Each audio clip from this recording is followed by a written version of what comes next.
parliamentarian who, after much intimidation by Dutch Muslims, has left the Netherlands and now lives in the United States. She writes on the conference, "Well, as a child growing up in Saudi Arabia, I remember my teachers, my mom, and our neighbors telling us practically on a daily basis that Jews are evil, the sworn enemies of Muslims, and that their only goal was to destroy Islam.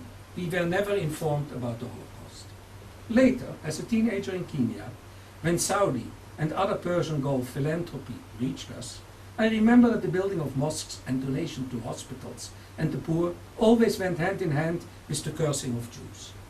Jews were said to be responsible for the deaths of babies and for epidemics such as AIDS, and they were believed to be the cause of wars.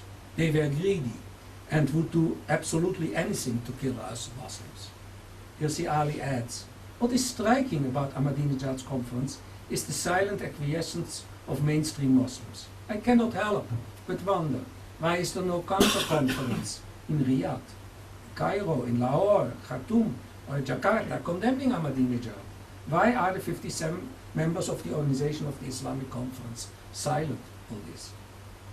And she concludes, "Could the answer be as simple as it is horrifying? For generations, the leaders of these so-called Muslim countries have been spooning their population a constant diet of propaganda similar to the one that generations of Germans and other Europeans were fed. Jews are vermin and should be dealt with as such. In Europe, the logical conclusion was the Holocaust. If Ahmadinejad has his way, he should not want for compliant Muslims ready to act on his wish." Now, to the two concluding issues. One is, what does he want, Ahmadinejad, with all this? And secondly, what damage is he doing? There is some speculation about how does it fit his political, and it should be pragmatic, and his ideological agenda. As far as I can understand it, there are a number of aims which seem to intermingle. First one is, Ahmadinejad believes that the veracity of the Holocaust can be undermined. He and his associates think that the Holocaust is the sole moral justification for the existence of Israel. If you raise doubt about Israel, about the Holocaust, then that is an important step toward justifying a future attempt to destroy the country once Iran gets nuclear weapons. The second probable aim of the Iranian president is to enhance his standing in the Muslim world, which is so widely permeated with lies about the Holocaust. And this boosts his position at a time when his popularity at home is declining. We saw that in his supporters' losses in the local elections in December 2006. Iranians who visit abroad say that in taxis in Tehran, people nowadays do not hesitate to criticize the regime. And the wife of a former senior executive, a Muslim, told me, and that is even so, that criticism continues even when you have a guy with a beard being present in the cab.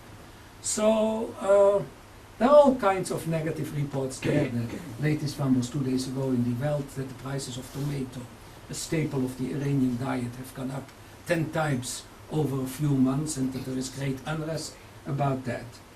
And the most publicized instance of criticism came when, during the Holocaust denial conference, Iranian students heckle Ahmadinejad when he visits Amir Kabir University at Tehran. When he is there, they burn his picture. There were chants of death to the dictator, forget America and start thinking about us, and the banner, fascist president, the Polytechnic is not for you. In January, more than half of Iran's 219 members of the parliament signed a letter accusing Ahmadinejad of wasting the country's oil income and stressed that the government should reduce expenditures. Thus, but we should not have illusions. Dissatisfaction with the regime of the Ayatollahs and Ahmadinejad doesn't imply that it will fall soon, because there is no structured democratic opposition in Iran. The best realistic alternative to the current president is that somebody will replace him with the same theocratic outlook, but just a little bit less extreme and less apocalyptic. His main rival is the former president, Hashemi Rafsanjani, who is built by several Western media, including The Guardian, as, I quote, a pragmatic conservative, end of quote. This is, they call a guy a pragmatic conservative, who was the first Iranian president to threaten Israel with annihilation by using an atomic bomb. So that's a pragmatic conservative, according to The Guardian. A third aim of Ahmadinejad is to raise his profile in the anti-American and anti-Western struggle. If you deny the Holocaust it shows in the world, you have really no fear for any taboos. He has visited many countries since he came to power, and outside the West he is very much persona grata. The most recent trip to Latin America met the presidents of Venezuela, Nicaragua, Bolivia, Ecuador. His fourth objective, and not an insignificant one, is to regularly test the West's reactions to his statements about the destruction of Israel and Holocaust destruction. As almost everything remains verbal, he understands from that not much will happen to him if Iran goes ahead with nuclear armament.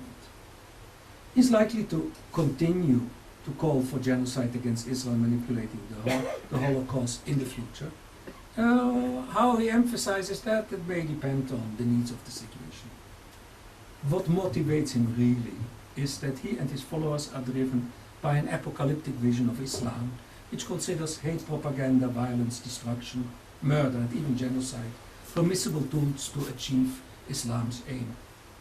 The West nowadays is unfamiliar with these kind of large-scale governmental and ideological fanaticism.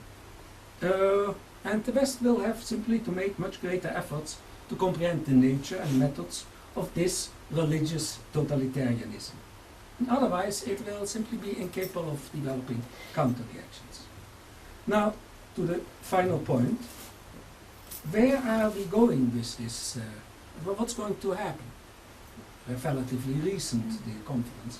I must say I was greatly surprised when Shimon Peres at the Herzliya conference said more or less that thanks to Ahmadinejad there is now a strong reaction against Holocaust denial in the Western world. I almost had the feeling that he was happy that Ahmadinejad did. First of all, I have my doubts whether the reaction is so strong. It's all standard verbal condemnations written by a lowly bureaucrat and then announced by a high government official. And this issue of Holocaust denial inserts itself into the worldwide discourse of Holocaust inversion, i.e. accusing the Jews of behaving like Nazis. It's there in the Western mainstream today, not only on the extreme left, it's there also on the left. It's another topic, Holocaust inversion. And you find it strongly in the parliamentary left of countries in Europe, such as Norway, Greece and Sweden, and also others. Ahmadinejad has in reality much more that he has enhanced the reactions, given a strong push to the Holocaust manipulation in our days. There are already many negative fallouts. The attitude of President Chavez and the Venezuelan government are only one aspect. Another side effect is that the Israeli government, which has already so many requests from Western countries in difficult conversations, now has also to spend part of its meetings on the Ahmadinejad Holocaust issue. We thus have to realize that Ahmadinejad has succeeded in enhancing a discourse which will continue to harm the Jewish people and Israel. And it's the task of the Israeli government and the Jewish leadership to see not how you get it away, because that's impossible, but how you minimize it. To conclude, even if Ahmadinejad disappears tomorrow, the damage has been done. He has given a new impetus to Holocaust manipulation in the world. And unfortunately, we, Jews and Israel, will reap the bitter fruits of this. In many locations, quite a few are already coming to the fore, and many others we cannot yet identify. Thank you for your attention.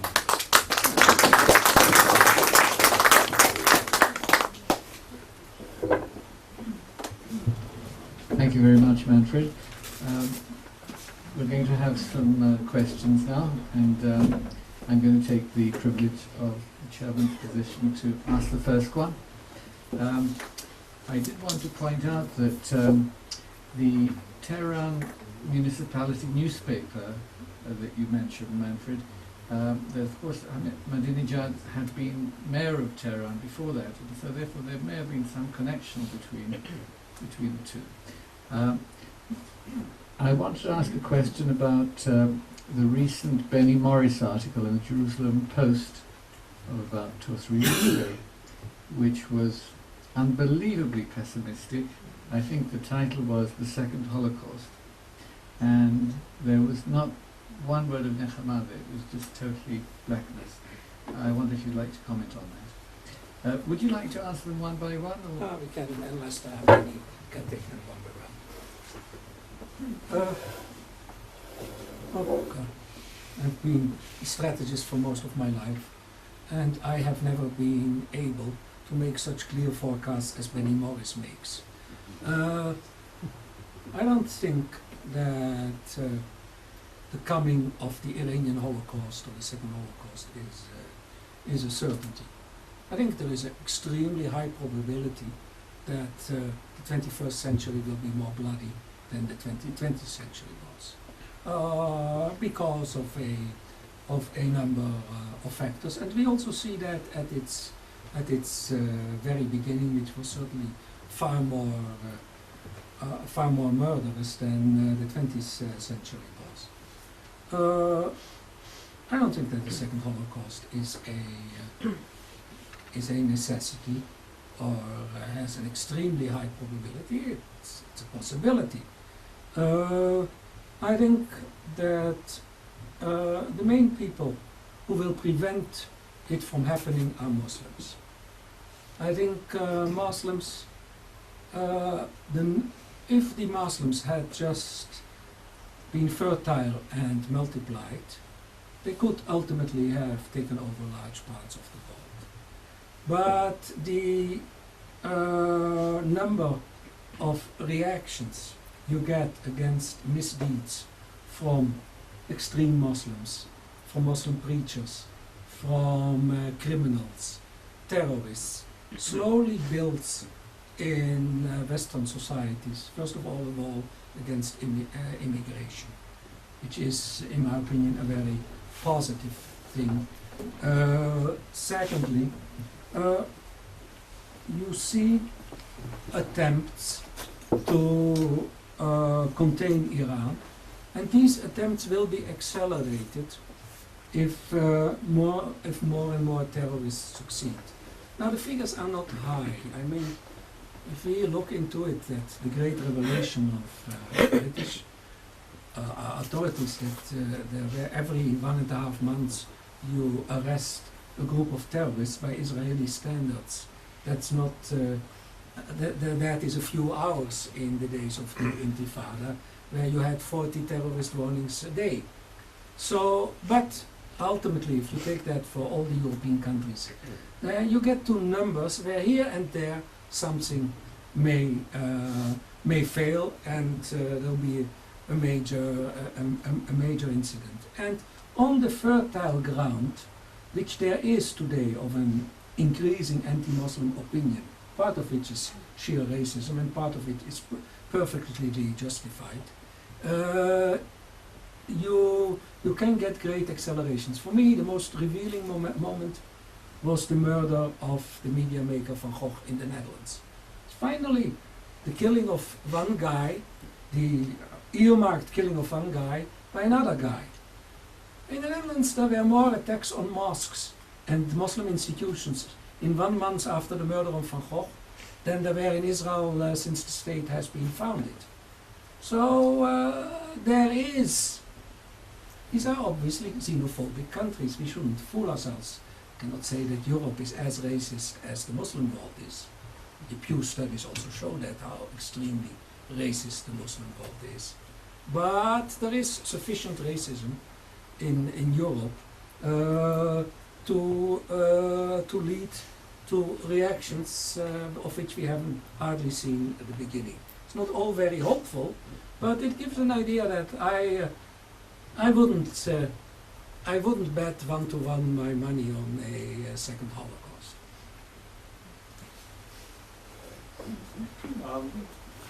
Thank you for your talk, Manfred.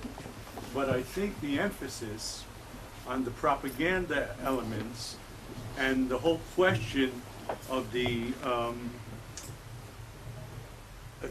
effort to deny the Holocaust politically is really the secondary issue. I agree with the tone of the first question. What Iran can do to Israel and can do to the world through the acquisition of nuclear weapons is not simply predicted in Morris's scenario. The scenarios are many and varied. If Iran attains nuclear weapons, our situation here becomes worse in so many different ways. The world situation becomes worse in so many ways. I know your talk is not about this, but I think the emphasis of the whole issue is really on the question of physically stopping Iran. Now, President Bush has said that he will not allow Iran to attain nuclear weapons. I guess my question to you is really, do you have a sense that Iran is going to be stopped? How is it going to be stopped? Who is going to stop it? It's big questions. Sorry. I have said that I'm not an Iran expert. I'm not a nuclear bomb expert. And by the way, we have focused today on the Holocaust. Let's realize that. You can find on the web my piece on his initial genocidal remark, Justice Weiner, the big document on whether we can take him to court, what is genocide. And this is really the third part of this analysis the JCPA does, which we will publish in a couple of weeks in an extended form as a Jerusalem letter. I don't know whether the West will stop him. You get very strange reactions in the West. I mean, Chirac's slip up. You cannot only slip up always on the Jews and on Israel. You have, if you have a mindset like that, you slip up also on others. Where he said that an Iranian rocket would not go further than 200 meters before Iran would be raised by an Israeli atomic bomb. I mean, you see that there are all kinds of ideas in the Western world. Of course, Europe is impotent. Europe is an impotent continent. They couldn't even handle, let's say, a hardly existing army like the Yugoslav army. Needed the Americans for that. You have to realize that Europe has a long way to go to return to normalcy, and it depends. I think there are a couple of people in Europe. We have to see what runs in the UK. Blair, Merkel certainly are in that direction. Berlusconi was, Aznar was. It will depend on the Americans. It's difficult to see that any American president could allow Iran to have nuclear weapons unless the status of America continues sinking. But I wouldn't like to go in great detail on predictions on the field which are not truly studied. Next, Frida, please, and after Frida, Avner Falk.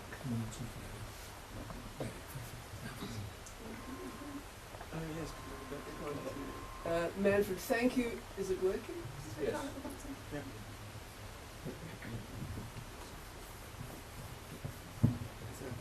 Thank you for your talk, and mainly thank you for not showing us any more of those cartoons. That was fairly torturous.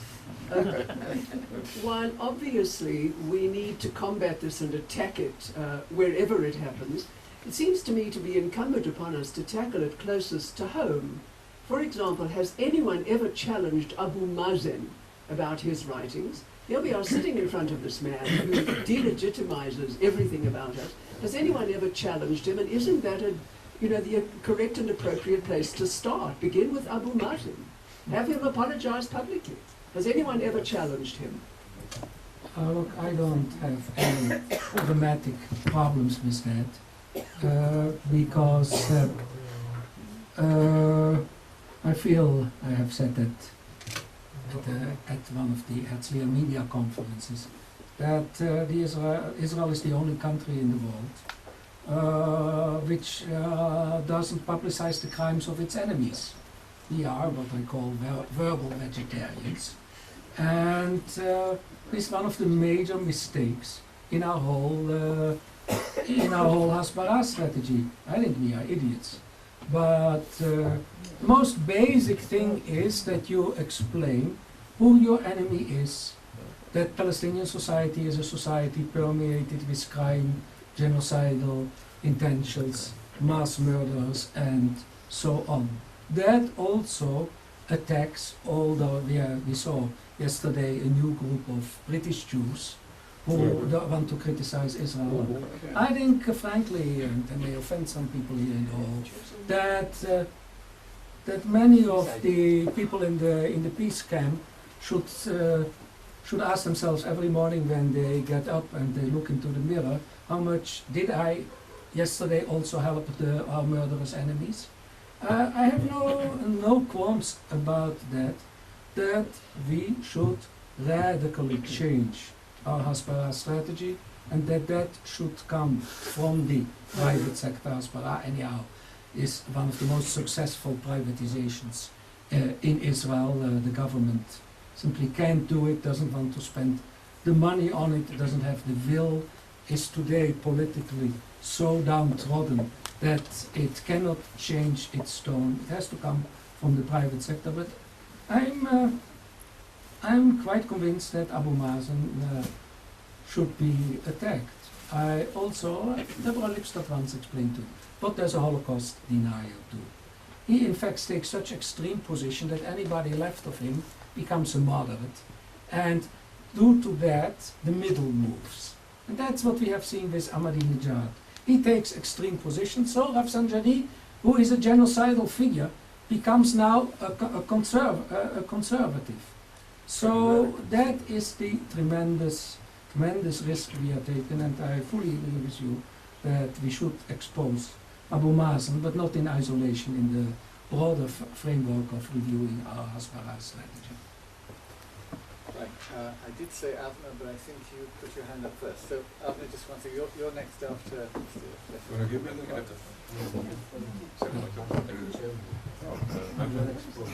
First of all, it was a great talk, and everything he said is certainly true. But I have a feeling that we have turned the Holocaust into a mantra, and now we have a problem. It's like we launched a weapon, and now every weapon is an anti-weapon. Now the question is, are we smart enough to create the next level weapon to defend ourselves in this propaganda war? Also, when it comes to us, and I agree with you, lady in front of me, we really should start maybe at home. First of all, what did we look at in the Holocaust? During the Holocaust itself, we were so divided, we sabotaged our own existence. When people like Hillel Koch tried to rescue us, the Jewish establishment who sabotaged rescue. Nachum Goldman and Stephen Weiss. It seems like the peace camp is doing something similar with our existence today. With all our talk about the Holocaust and the major Holocaust centers, I'm not sure that we really learn important lessons. If we are divided people, we're going to pay the price for it. And maybe this is going to be a wake-up call that we really have to look back at what happened then, so it doesn't happen today. So we don't again sabotage our own existence. Because when you look at the Jews who tried to rescue us, George Mantello, Recha Sternbruch, Hillel Koch, Rabbi Weissmantel, Solomon Schoenfeld was always the Jews who sabotaged and wasn't going. The same is happening today. Well, very good. Look, Oh, but one more thing about this. Just after this meeting, we have, me and some of my friends are thinking about taking Yad Vashem to the Supreme Court. Because the Yad Vashem, with all the money that was invested there, refuses to tackle this issue. What happened during the Holocaust? They refused to recognize that Jews tried to save us. And many times the Jews sabotaged the rescue. look, And the price for this might have been hundreds of thousands or millions of lives. look, Might happen again. look, we have always to see things in proportions. I know the problem of the neglect of the Jewish Holocaust rescuers, the attention on the Gentiles who rescued, and the total neglect on Jewish rescuers. But look, any democratic people is divided, and that is normal. I don't think we will not, the extreme left-wing Israeli allies of the Hamas and the Israeli academia, there are a few hundred of those, and There's a website which follows those and sends you emails if you want to. We will not change those. I've often said that if you work in the Makkolet and you tell your clients that the supermarket is better equipped, you are fired on the spot. In Israel academia you can promote the boycott of your own university, and that doesn't affect your tenure. These are of course aberrations of civil liberties. But we will not, I don't think there is much logic in outlawing the peace camp or the most extreme parts of it. I think there is great logic in exposing the extreme parts of the peace camp, because they are in part genocide accomplishments. The trick is not that what they say about certain Israeli misbehavior, and in any democratic nation there is misbehavior. No misbehavior you only find in totalitarian nations, because there it is suppressed, the information about it. But they just remain silent about against whom are we up. And that is the key of this equation. And not the equation of our divisiveness. Even in the Lebanon war, which was to all extents a justified war, you had some of the people demonstrating there who are Hezbollah allies. And we employ certainly at Haifa University at least one so-called pseudo-historian who goes around the world and attack us. I don't think the problem is there. I think the problem is in the fact that the silent majority which expressed itself in the Lebanon war, that silent majority is afraid to do the first basic thing of which any strategy is based on, which is accusing the accused. And that is the prime issue. If we don't send cables today, but if ever had been allowed here to say only one sentence instead of giving a lecture, I would have said we have to turn the accusers into the accused. That is the core of the whole issue. That is true for the first line accusers, the enemy, and that is true for the second line accusers, many of the Israeli members of the Israeli peace camp and the NGOs. Yes, thank you. Thank you for a very interesting. Can you hear me? Yeah.